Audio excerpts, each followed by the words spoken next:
मेरे प्यारे दोस्तों, हर इंसान अपने जीवन में बहुत सारी गलती करता है। जब भी उसका सीखने का वक्त आता है तो वह एक दायरा बना लेता है और फिर उसी दायरे में रहकर सीखता है और इसीलिए वह कम अक्ल का रह जाता है।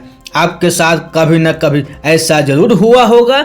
आप भी कभी न कभी ऐसा जरूर सोचते होंगे कि ये तो मुझसे छोटा है, ये मुझे क्या सिखाएगा, इसका तो धर्म अलग है, इससे मैं क्या सीखूंगा। या फिर आप कभी कभी ये सोचते हैं कि इसकी औकात ही क्या है मुझे सिखाने की, और इसीलिए आप में अक्ल की कमी हो जाती है। तो आज हम बात करने वाले हैं हनुमान जी के 5 ऐसे गुणों के बारे में जो हर इंसान के अंदर जरूर होना चाहिए। तो ध्यान से सुनिए दोस्तों, इस गुणों को समझने की कोशिश कीजिए। नंबर 1, जीवन में बड़े लक्ष्य बनाए और उन्हें हासिल करें।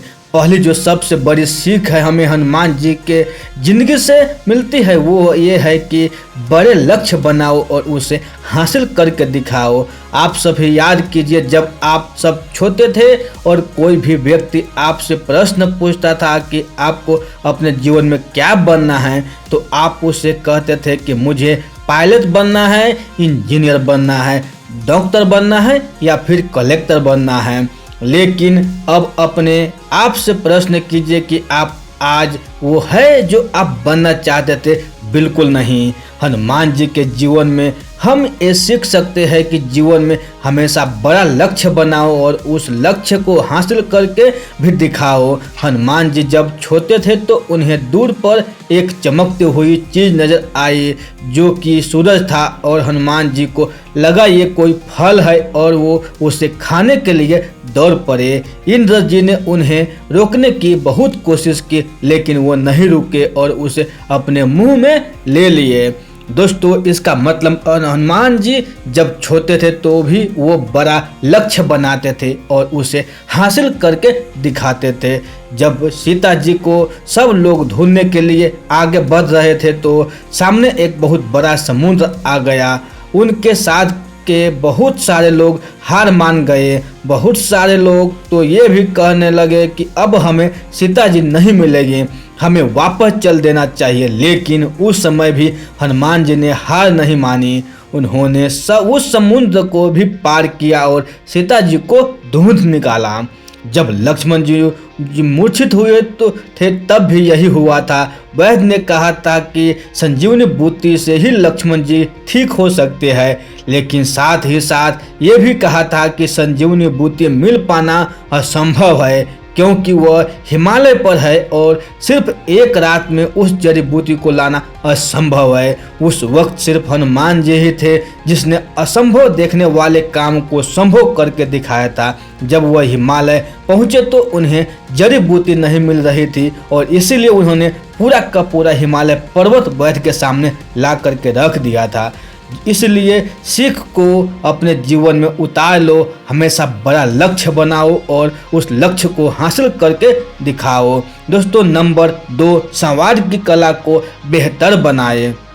दूसरी चीज़ जो हमें हनुमान जी से सीखने को मिलती है वो है संवाद की कला। इसका मतलब किसी भी इंसान से बातचीत कैसे करना है। लेकिन अब आप कहेंगे इसमें सीखने की ज़रूरत क्या है, ये तो हमें पहले से आता है। लेकिन सिर्फ बात करने को संवाद करना नहीं कहते। संवाद करने का मतलब होता है कि किस इंसान से हमें कैसे बात करना चाहिए, ये भी पता होना बहुत ज़रूरी है। जब हनुमान जी पहली बार लंका पहुँचे तो उनकी सबसे पहली मुलाकात विभीषण जी से हुई थी। विभीषण राक्षस जाति के थे, लेकिन उसके बाद भी हनुमान जी ने उनसे सहजता से बात की क्योंकि उन्हें पता था कि विभीषण राम भक्त है और वो बहुत ही अच्छे इंसान हैं। बाद में जब हनुमान जी सीता जी के पास पहुंचे तो उन्होंने बताया कि श्री राम जी ने उन्हें ढूंढने के लिए भेजा है, लेकिन सीता जी ने उनकी बात पर विश्वास नहीं किया, उन पर शक किया, उन्हें बुरा भला कहा और कहा कि ये राक्षसों की कोई चाल है। और इस बात से भी हनुमान जी को गुस्सा नहीं आया, परेशान नहीं हुए। ने बहुत ही विनम्रता के साथ सीता जी से बात की और उन्हें अपना परिचय दिया और जो शख्स सीता जी को था उस शक को दूर करने के लिए श्री राम के द्वारा दी गई अंगूठी को सीता जी को दिया। यहाँ पर संवाद का बहुत ही बड़ा रोल है। लेकिन जब हनुमान जी रावण से मिलने पहुँचे तो वहाँ पर कुछ और ही संवाद था। वहाँ पर हनुमान जी ने उन्हें अपने शक्तियों का परिचय दिया, जो रावण हनुमान जी को सिर्फ एक वानर समझ रहा था। हनुमान जी ने बता दिया कि उनके अंदर कितनी शक्ति है। इसलिए आपको भी अपने जीवन में पता होना चाहिए कि आपको कब, कैसे और किस प्रकार से बात करना है।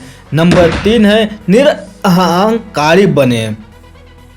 तीसरा जो हनुमान जी का सबसे बड़ा गुण है जो हर इंसान के अंदर होना चाहिए, वो है निरअहंकारी बने। इसका मतलब आपके अंदर अहंकार नहीं होना चाहिए। आज यदि जीवन में थोड़ा सा भी कुछ पा लेते हैं तो हमारे अंदर अहंकार आ जाता है। हम दूसरों को अपने से छोटा समझने लगते हैं। हनुमान जी यदि चाहते तो वो रावण को खुद ही मार सकते थे, लेकिन उन्होंने ऐसा नहीं किया। उन्होंने पूरी लंका को जला दिया, लेकिन रावण को नहीं मारा, क्योंकि वो श्री राम का आज्ञा का पालन कर रहे थे। एक और घटना है जिसमें हनुमान जी से निरहंकारी होने का हमें पता चलता है। जब हनुमान जी लव और कुश से लड़ने के लिए गए थे, तब उन्हें पता चल गया था कि ये दोनों श्री राम के संतान हैं। इसलिए उन्होंने उनसे युद्ध नहीं किया और खुद को लव और कुश के हाथों बंदी बनवा लिया। इसलिए आप जीवन में कितने भी बड़े हो जाइए, आपके पास कितनी भी ताकत आ जाए, आपका पता होना चाहिए कि उस ताकत का इस्तेमाल आपको कब करना है और कब नहीं करना है। आपको जीवन में कभी भी अहंकारी नहीं होना है। नंबर 4 है स्वभाव में हुमर रखें। दोस्तों, हनुमान जी के जीवन की चौथी सबसे बड़ी सीख है कि हर इंसान के अंदर हुमर का होना बहुत ज़रूरी है। हनुमान जी हमेशा कुछ न कुछ करते रहते थे जिससे माहौल खुशनुमा बना रहे। लेकिन आप सोच कर देखिए, आपके पास में जो लोग रहते हैं वो हमेशा कोशिश करते हैं कि माहौल को कैसे ख़राब किया जा सके, और वो पूरा कोशिश भी करते है कि लेकिन दुनिया के जितने में भी महान लोग होते हैं उनके अंदर ये गुण अवश्य होते हैं। नंबर 5 है लक्ष्य मिलने तक विश्राम न करें। दोस्तों, हनुमान जी की 5वीं सबसे बड़ी सीख है कि आपको जब तक लक्ष्य न मिल जाए तब तक आप विश्राम न करें। हनुमान जी जब समुद्र को पार करने के लिए आगे बढ़ रहे थे तो मैनाक पर्वत ने उनसे निवेदन किया कि आप थोड़ी देर यहाँ पर आराम कर ले, लेकिन हनुमान जी ने मना कर दिया और कहा कि जब तक मैं अपने लक्ष्य को प्राप्त नहीं कर लेता तब तक मैं आराम नहीं करूँगा। हमें भी अपने जीवन में इस सीख को जरूर सीखना चाहिए कि जब तक हमारा लक्ष्य प्राप्त न हो जाए तब तक हमारे अंदर आलस्य और आराम की भावना नहीं आना चाहिए। एक बार फिर से इन गुणों को ध्यान से देखो और उन्हें अपने जीवन में अपनाएं। हमेशा बड़ा लक्ष्य बनाएं और हासिल करें। संवाद की कला को बेहतर बनाएं, निरहंकारी बने, स्वभाव में हुमर रखें, लक्ष्य मिलने तक विश्राम न करें। दोस्तों, ये स्टोरी आप लोगों को अच्छी लगी हो तो अपने दोस्तों के साथ ज़रूर शेयर कीजिएगा। तो फिर मिलते हैं ऐसे ही अगले स्टोरी में। तब तक के लिए आप खुश रहिए, सुरक्षित रहिए और अपने सेहत को अच्छी तरह से ध्यान रखें। आप लोगों को बहुमूल्य समय देने के लिए हमारे हृदय के दिल से आप लोगों को बहुत बहुत धन्यवाद।